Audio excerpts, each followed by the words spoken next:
노빈님은 부동산 투자하다가 잘 안 된 적은 없으세요? 있죠, 당연히. 부동산 투자라는 게 네. 어찌 보면 확률 싸움이기 때문에 내가 확률이 높은 곳에 베팅하는 거기 때문에 네. 변수 같은 게 발생하기 때문에 안 되는 경우가 꽤 있어요. 네. 그러다 보니까 전 세 가지 유형을 겪었거든요. 첫 번째 많이 겪는 게 내가 첫 번째 예측한 목표 수익률만큼 도달하지 못한 경우. 예를 들어 내가 목표 수익률을 한 1억 정도는 시세 차익을 벌 수 있을 것이다 네. 라고 했는데 실제 보니까 한 반절밖에, 5천만 원밖에. 근데 어차피 보면 이것도 실패라고 보기에는 좀 그렇긴 하죠. 왜냐하면 어찌됐든 조금 상승은 했기 때문에. 수익은 났으니까. 예. 그래도 들어간 투자금이 있기 때문에 사실은 좀 아쉬운 경우가 있고요. 두 번째는 계약이 파기된 경우. 근데 장이 좋을 때는 막 물건들이 하루아침에 사라지고 그 다음에 물건들이 나왔는데 파기되는 경우가 많아요. 그 이유가 매도인 입장에서 내가 내놓은 가격 자체가 낮게 내놨다고 생각이 되면 뭐 가계약금이 들어가 있건 본계약금이 들어가 있건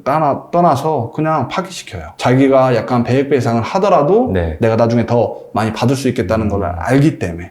그래서 저도 계약 파기는 꽤 경험했죠. 그래서 그럴 때는 정말 좀 속이 쓰려요. 좋은 매물을 딱 해서 세팅해서 네. 사고 싶어 해서 다 했는데 안 되는 경우. 그 다음에 마지막이 제일 크죠. 전세를 못 구해서 잔금을 못 치는 경우. 아, 근데 전세 못 구하는 경우가 생각보다 많더라고요. 그럼 그렇게 못 구하게 되면 어떻게 되나요? 우리가 흔히 말하는 나가리죠. 네.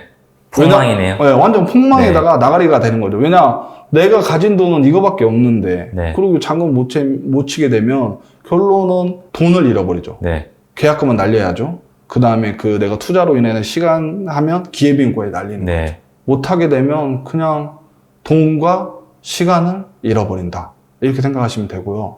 제가 실제로 경험했던 시절이 있어요. 네. 제가 이제 막 공부를 하고 약간의 투자를 경험을 좀 한두 번에 좀 했을 때 시점인데 지방에 한 강릉시에 입지가 완전 좋지도 않고 그러다가 완전 나쁘지 않은 곳에 투자를 했어요. 네. 구축 투자를 했는데 그때 그 지역의 흐름 자체가 그 지역만 봤을 때는 나쁘진 않았거든요.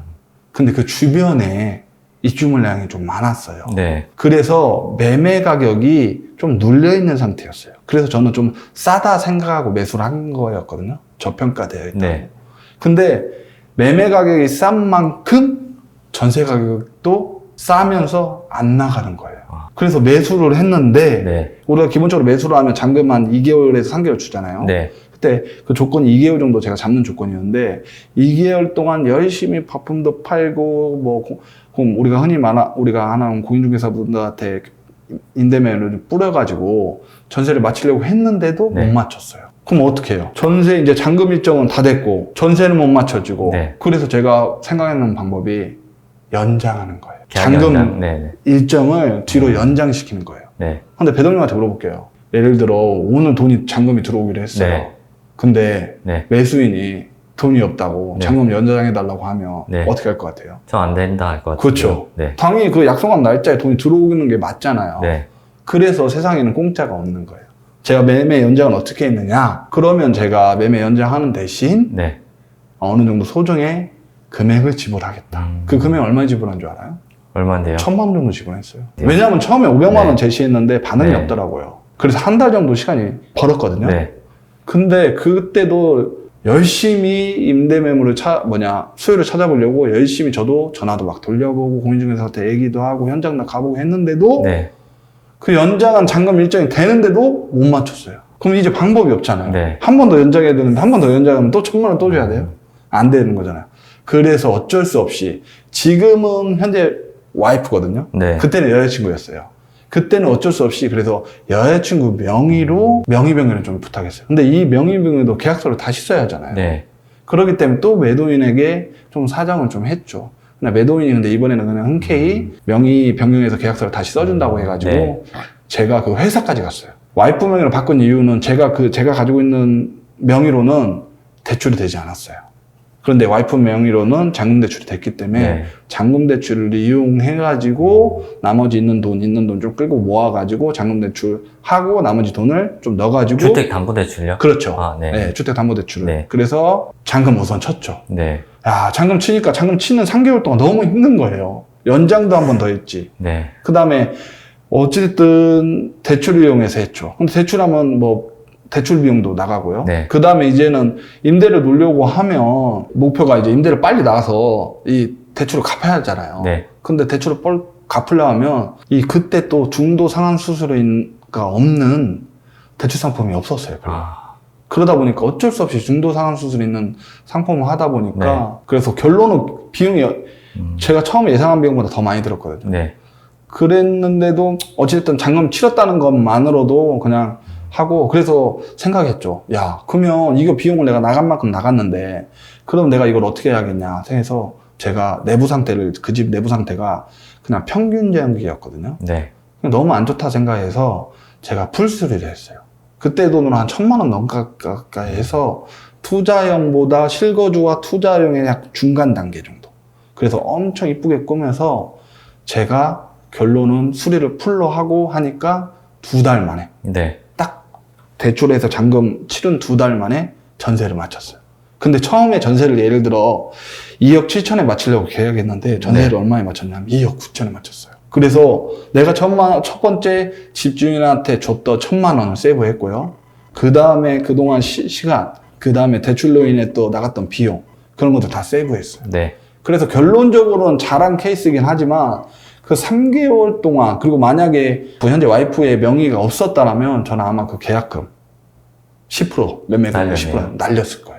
그렇기 때문에 지금 생각해도 사실 그렇게 순탄치 않은 그 과정이었죠. 그럼 노빈님처럼 안 되려면 어떻게 해야 될까요? 그렇지 않는 녀석, 좋은 네. 녀석만 사면 돼요.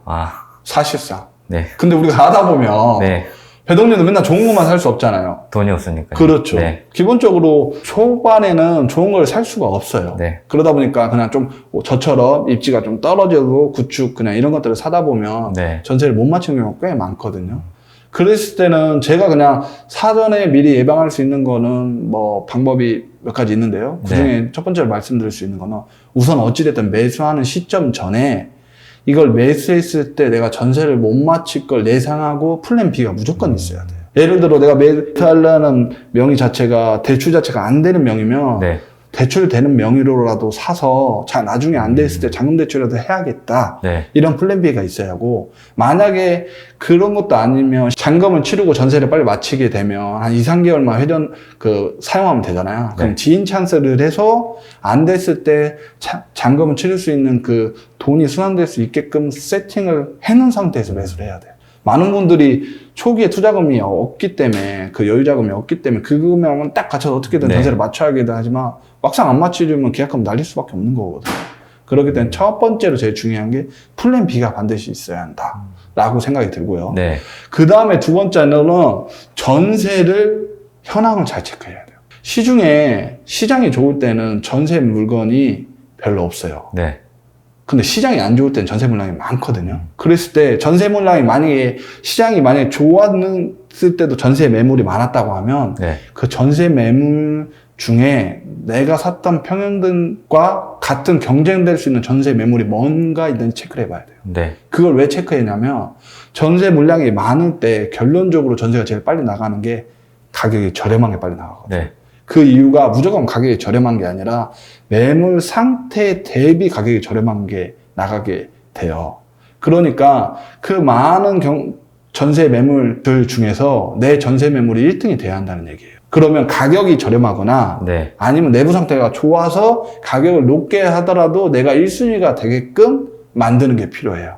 그러면 내 물건을 한쪽의 공인중개사한테만 브리핑을 하더라도 많은 분들이 그 협업을 많이 하기 때문에 내 물건을 보게 되면 가격이나 내부 상태를 보고 마음에 들어서 다른 매물들보다 먼저 나갈 가능성이 굉장히 높죠.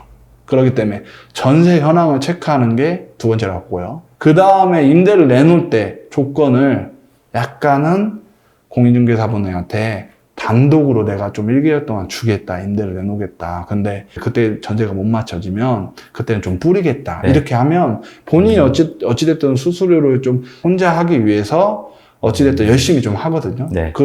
그렇게 좀 제한을 할 수 있고요. 또 한 가지로는 공인중개사분한테 이만한 금액의 전세를 맞춰주면 중개 수수료를 2배 드리겠다. 이런 것도 저는 괜찮은 방법이라고 네. 봐요. 왜냐하면 중개 수수료가 커 보일 수도 있겠지만 전세 금액을 높게 맞추면 중개 수수료를 준 것만큼 그게 충분히 대처가 가능하거든요. 네. 그리고 또 한 가지는 저는 과거에 임대인들한테 혜택을 줬어요. 그 혜택이 뭐냐? 이사비 지원. 두 번째는 가전도 지원해줬어요. 가전요? 네. 냉장고나 세탁기를 해가지고 한 가지는 선물로, 입주 선물로 드리겠다.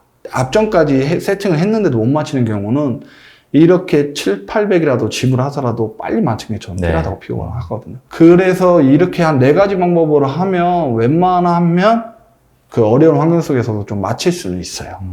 다만 네. 이것도 안 된다면 매도인 상황을 고려해서 잔금을 연장했죠. 네. 이거는 근데 무조건 쓸 수 있는 팁은 아닌 거고, 매도인 자체가 이사날짜가 결정이 안 되겠는 분들한테만 써먹을 수 있어요. 그 전세를 마치기 어려운 곳, 그런 곳에서는 제가 금방 말씀드렸던 방법으로 하면 그래도 다른 사람보다는 좀 경쟁력 있게 전세를 잘 맞춰서 잔금까지 잘 치러서 아마 계약금을 날리는 건 없지 않을까 싶습니다. 네. 네.